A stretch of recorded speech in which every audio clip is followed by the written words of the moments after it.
Olá pessoal, tudo bem? Que vos fala é o professor Salomão. Pessoal, vamos aqui, portanto, dar seguimento à nossa videoaula.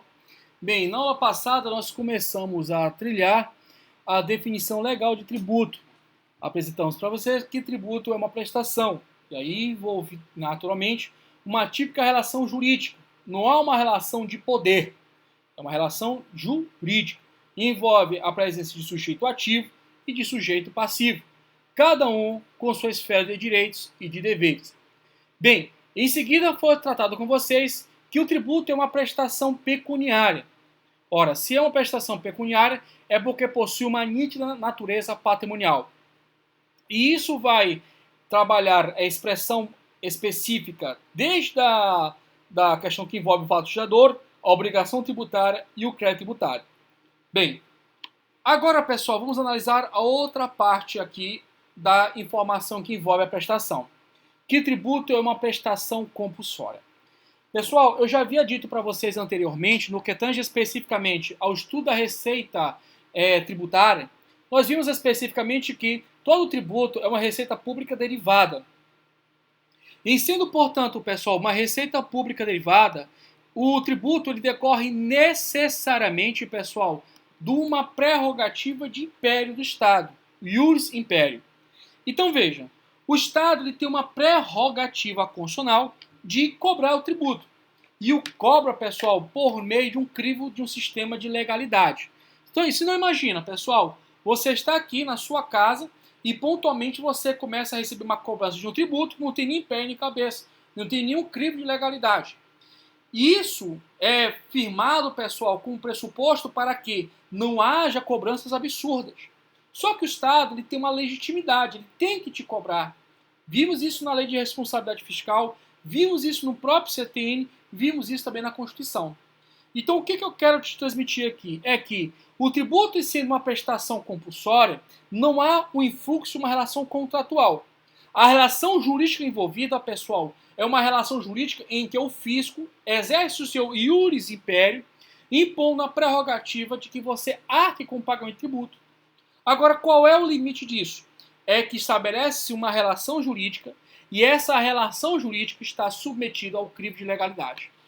Bem, pessoal, para a gente entender bem essas questões, vamos aqui à Constituição Brasileira e vamos dar atenção ao artigo 150. Aliás, pessoal, não custa nada lembrar o artigo 5º, inciso 2 da Constituição, que diz o seguinte: ninguém será obrigado a fazer ou deixar de fazer alguma coisa se não for em virtude de lei. O artigo 150, inciso 1, ele também traz o princípio da legalidade, só que na esfera, pessoal, do direito tributário.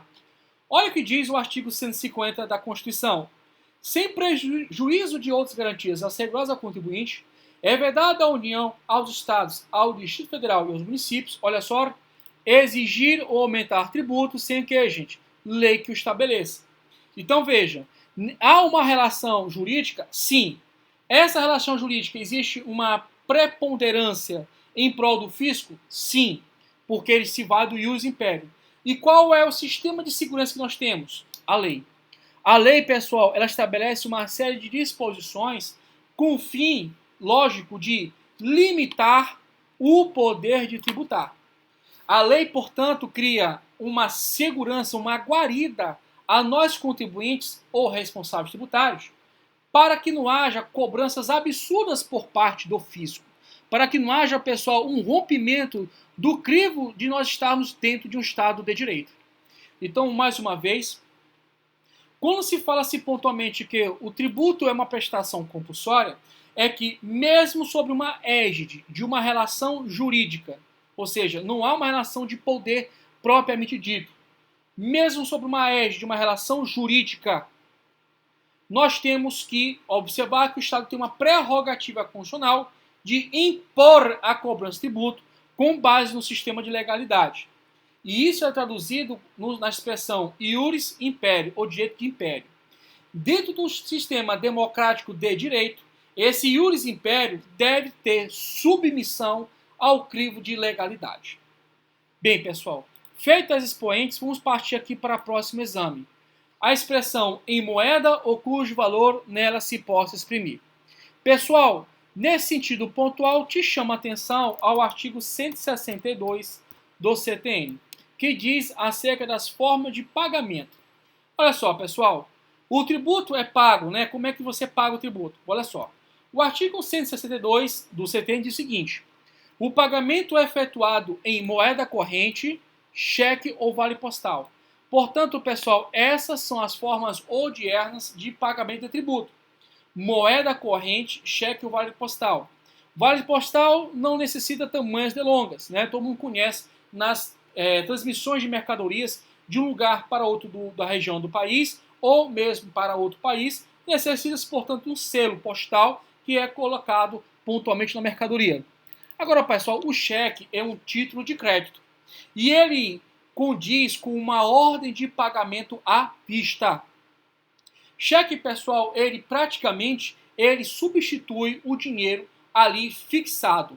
Então, veja, uma cobrança de um bem ou uma dívida, você tendo a importância custodiada pelo banco em sua conta corrente, você pode, sendo, portanto, cliente do banco e tendo, portanto, talões de cheque, você pode fazer uma espécie de saque dessa importância, desse dinheiro, e realizar a efetivo pagamento dessa importância. O cheque, portanto, é um título de crédito que consubstancia-se uma ordem de pagamento à vista. Então, feito o pagamento pelo cheque, você tem a extinção da dívida tributária. Em moeda corrente, não merece mais delongas, você sabe pontualmente que é o real, a moeda brasileira. Tudo bem? Veja pontualmente que você paga o tributo com a moeda corrente do país.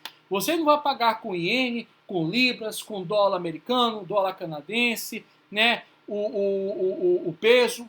Você não vai pagar com outra moeda, né? Com euro. Você vai pagar pontualmente com as notas de reais. Veja que a regra está dada no inciso número 1. Então significa dizer, pessoal, que estas formas de pagamento independem de lei. Vou repetir, isso já caiu na prova da OAB. O pagamento feito em moeda corrente, cheque ou vale postal, ele independe de previsão normativa e lei. Se você paga em moeda corrente dinheiro, se você vai lá, deposita, faz o pagamento, né, gera o DARF, faz o pagamento, realiza o pagamento em cheque ou em vale postal, dependendo da operação, você está sendo adimplente, está sanando um débito. E o fisco ele não pode criar barreiras para receber essas formas de pagamento. Agora, pessoal, existem outras situações em que só vai se utilizar esta forma de pagamento se a lei assim autorizar. É o caso das estampilhas, papel selado ou processo mecânico. Essas três modalidades de pagamento, pessoal, elas só podem ser efetivadas se tiver o quê, gente? Uma lei pontualmente autorizando essa forma de pagamento. Pessoal, nesse contexto e consequência, eu quero deixar bem claro para vocês que o pagamento odierno é feito por quê, gente? Por moeda corrente, cheque ou vale postal. Esse independe de lei. Pessoal, se você pegar uma garrafa de vinho, você vai verificar pontualmente ali, pessoal, um selo condizente ao pagamento do tributo. Aquilo ali, pessoal, é um lacre objetivando a informação de que houve um recolhimento do tributo. Então veja, o pagamento em estampilha, ou mesmo se for uma carne, né? A vinda de carne, pontualmente de um frigorífico, aí tem um selo, que inclusive ele é colocado em tinta, né? Uma tinta que é comestível e tal, não gera problema para a saúde. Nós temos o que, gente? Essas duas formas de pagamento, que é a estampilha ou papel selado. Agora veja, pessoal, o processo mecânico, ele não é adotado. Não existe mais essa figura de pagamento em processo mecânico. Então você paga qualquer tributo em moeda nacional, em cheque vale postal, ou quando a lei determina por estampilhas ou papel selado. Em contrapartida, por previsão normativa legal, também o processo mecânico. Pessoal, dando seguimento à nossa trajetória, aqui nós temos uma outra informação importante, que não constitua sanção de ato ilícito. Pessoal, aqui traz duas informações essenciais. A primeira delas é que tributo não se confunde, pessoal. Veja, tributo não se confunde com penalidade pecuniária. Significa dizer pontualmente, pessoal, que quando se paga tributo, Você paga em razão de um fato gerador. E o fato gerador, pessoal, é ato ilícito. O fato gerador não decorre de uma situação ilícita. O fato gerador, ele é lícito. E aí o aluno vai trazer essa indagação. Professor, eu resolvi umas questões da OAB, me preparando aqui já previamente, e eu vi determinadas situações em que o examinador colocou como gabarito pontual que uma atividade ilícita, veja, atividade ilícita deu causa para que a ocorrência do fato gerador. Pessoal, não confunde arroz com feijão. Cuidado. O tributo, ele é sempre lícito. Agora veja, se a atividade matriz ela é ilícita, isso não vai reverberar, isso não vai diminuir o alcance, isso não vai macular o fato gerador. Trata-se do princípio do pecunia non olet, ou seja, pecunia pecus, gado, dinheiro, non olet, não cheira, não fede, não tem cheiro. Pecunia non olet, ou seja, o dinheiro não tem cheiro. E isso está estampadamente previsto no artigo 118 do CTN. Vamos aqui. Olha o que diz o artigo 118 do CTN, em especial a redação do inciso 1. A definição legal do fato gerador é interpretada abstraindo-se. O que é abstrair, pessoal? É passar por cima. É você não levar em consideração. É você deixar isso de lado. Não, deixa isso de lado. É abstraindo-se. Do que, gente? Da validade jurídica dos atos efetivamente praticados pelos contribuintes, responsáveis ou terceiros, bem como pela, olha só, isso aqui é importante, da natureza do seu objeto ou dos seus efeitos. Pessoal, aqui não está te informando que o fato gerador é ilícito. Mas aqui está falando o seguinte, qualquer outra atividade que seja a priori, ou seja, primeiro, e dela gere a ocorrência do fato gerador, é tratado com irrelevância. Vou te trazer um caso pontual. Vamos supor pontualmente que determinado indivíduo X ele obtém uma série de lucros em razão do tráfico de entorpecentes. E ele pega esse dinheiro, pessoal, e coloca na conta corrente lá de um banco determinado. Pessoal, ali vai sofrer o quê? Naturalmente, rendimentos. Eu te pergunto, esses rendimentos, né, que ele pega esse dinheiro e coloca na conta lá, poupança do banco, né, a poupança ela sofre atualizações e rendimentos. É uma forma de investimento. Significa dizer, pessoal, que em razão desse investimento maculou, portanto, a natureza legítima de ser um rendimento, legítima de ser um valor depositado? Claro que não. Se esse indivíduo ele pega e passa lá a maquininha e paga uma conta de luz e conta de água, o pagamento por si só da conta de luz e conta de água, pessoal, não torna o pagamento em si ilícito. Outra circunstância pontual que já vi cair em prova. Pessoal, essa aqui merece especial atenção, porque já caiu na época da banca CESP. Te chama a atenção a Lei 8.112 de 90, que trata do servidor público federal. E nesse sentido pontual, te chama a atenção ao artigo 117. Pessoal, o artigo 117 da Lei 8.112 de 90, ele fala das situações em que é proibido a prática por parte do servidor. E aí nós temos o seguinte, ao servidor é proibido, olha só, inciso 10, participar de gerência e administração de sociedade privada, personificada ou não personificada, exercer o comércio, exceto na qualidade de acionista, cotista ou comanditário. Pessoal, a questão envolve o seguinte, vamos supor que um determinado servidor público ele tem um mercadinho, ele tem um comércio, e lá na declaração de imposto de renda dele, ele não informa esse rendimento do comércio. Eu te pergunto, pessoal, eu te pergunto aqui pontualmente, o fato de ter lucro em razão do mercadinho informal que ele tem, o impede, cria obstáculos para que ele não informe o fisco acerca disso?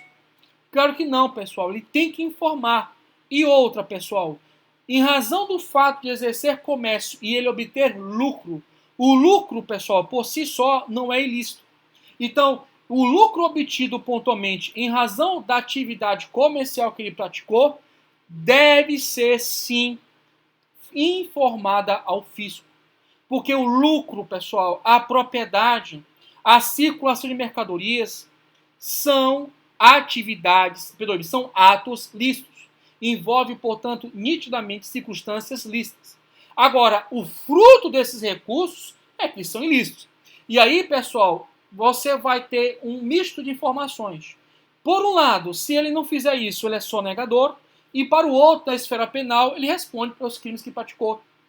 Outro ponto interessante disso, pessoal, é que o princípio do peculiar non olet, ele vem em prestígio, ele vem em atenção à chamada isonomia fiscal. Pessoal, é muita cara de pau um camarada desse que faz uma série de atividades ilícitas, obtém lucros e não informa, não paga o seu tributo devido. Então, pessoal, é um desprestígio àquele empresário, àquele indivíduo que realmente, pessoal, ele presta as devidas informações para o fisco e realiza devidamente o recolhimento dos tributos devidos. Então, para evitar essa injustiça social em prol de um princípio constitucional, que é a isonomia fiscal, que vocês vão ver ainda esse semestre de 2020 com vocês vão estudar isso ainda em 2020, esse ano, né? Você vai ver que a isonomia fiscal, ela traz uma prerrogativa em prol das pessoas que agem de forma coerente, informando o fisco das atividades que realizam, pontualmente do lucro, da propriedade, do bem que adquire. Justamente, pessoal, para que haja o recolhimento do tributo devido. Então, veja, pelo critério de isonomia fiscal e pelo critério também de previsão normativa legal, existe o princípio do peculiar non olet. Veja, pessoal, que pelo princípio do peculiar non olet, você não estar ali, pessoal, considerando que o tributo é ilícito. Não. A atividade, ela é ilícita, é uma atividade absurda, né? Tráfico entorpecente, né? E outras coisas mais. Mas o fato de ter o lucro por si só, o fato de ter a propriedade por si só, o fato de ter uma série de fenômenos que são nitidamente econômicos, que não tem nada a ver com direito, esses fatos que são, inclusive, orquestrados por teorias próprias no modus operandi da economia, da contabilidade, ele não vai macular, pessoal, a natureza, portanto, do tributo. Então, a atividade ela pode ser ilícita, mas jamais, pessoal, pode ter um flagelador ilícito. Se você não concordar com isso, você está dizendo pontualmente que o tributo, pessoal, mesmo proveniente de lei, e você sabe que a lei, ela nasce com um pressuposto, pessoal, uma presunção de constitucionalidade, que ela é relativa, porque ela pode vir com um crivo de inconstitucionalidade. Toda e qualquer lei nasce com uma presunção de constitucionalidade. Então você estaria batendo de frente com a própria autorização constitucional, que está prevista no artigo 150, inciso 1. Cuidado com isso, porque os denominadores sabem que o aluno vai pelo coração, ele vai pelo bom senso. Tá? Inclusive você estudou isso em metodologia, né? Bom senso, cuidado. Esse bom senso ele não é ciência. Tá? Então, a atividade financeira é uma coisa. O tributo é... Perdoe, gente. A atividade ilícita é uma coisa. O tributo é outra história. Se da atividade ilícita gerou lucro, o lucro é tributário. Agora, se uma lei diz que vender bebida alcoólica menor é fato gerador de tributo, ela, além de ser, pessoal, inconstitucional, ela viola, pessoal, categoricamente a disciplina do CTN. Porque o fato gerador, ele tem que expressar uma situação lícita. Se uma lei tiver dito, olha, a venda de bebida alcoólica é fato gerador, portanto, de ICMS, aí é evidentemente uma lei inconstitucional, ilegal. E não pode, assim, ser prestigiada. Agora, a lei diz circular mercadorias. A lei fala produção de bens. A lei fala de propriedade, a lei fala de operações financeiras, a lei fala de compras e aquisição de títulos no mercado bursátil ou no mercado de valores imobiliários. Pessoal, isso é uma questão de natureza lógica. Meus queridos e queridas, tranquilo, não acabou. Outro ponto importante ainda, pessoal, nesse exame, que não constitui sanção de ato ilícito, é que tributo não é penalidade pecuniária. Veja que nessa frase aqui tem duas informações. O primeiro deles é o princípio do peculiar non olet e o segundo é que tributo não é, portanto, penalidade pecuniária. Tributo, como você já sabe, decorre de um ato, de uma realidade ilícita. E a penalidade? Não, o ato é ilícito. O indivíduo não pagou o tributo, o indivíduo ele não declarou imposto de renda. Isso é atos ilícitos. É só lembrar pontualmente da relação que envolve o motorista de trânsito dentro de uma estrada e de uma rodovia. Se ele passa do vermelho, tem um pardal e tira a foto ali da placa, evidentemente, pessoal, ele vai pagar a multa condizente. Além de perder pontos na carteira. Por quê? Porque ele praticou um ato ilícito. Agora, quando você adquire seu salário, adquire uma renda, você pode trabalhar até para um empresário, um executivo totalmente alheio, né? Um cara totalmente alheio da ética. Mas o teu dinheiro que você recebe, o seu salário, tem que ser descontado pontualmente. Se você é regido pela CLT, tem que haver o pagamento do imposto de renda retido na fonte, tá? Então, pessoal, mais uma vez, pecúnia no wallet, ou seja, pouco importa a atividade, se ela é lícita ou ilícita. O que importa é que o tributo tenha como fato gerador um ato lícito, tá? Em contrapartida, tributo não é penalidade pecuniária, não é multa. Tributo não é multa. Aqui já vi questão de dizer o seguinte: ora, diante dessa peculiaridade, eu posso dizer o seguinte, que tributo ele é regido hegemonicamente pelas normas do direito tributário, certo? Enquanto que a multa tributária é regida pelas normas de direito administrativo. Certo ou errado, gente? Certíssimo. Porque, veja, pessoal, a matéria que envolve a multa tributária, pessoal, é matéria de regência do direito administrativo. E você estudou isso pontualmente. Agora, no próprio direito tributário, você vai encontrar sistemáticas do direito administrativo ali regendo. Tributo tem regência própria. Direito tributário, tributo. Beleza? Tranquilo? Pessoal, essa parte aqui ela é muito longa, instituída em lei, que aí eu vou tratar do princípio da legalidade. Pessoal, muito obrigado pela atenção de vocês. Vou deixar essa parte para o próximo bloco. Agradeço a atenção de todos. Fique com Deus. Até a próxima, se Deus quiser.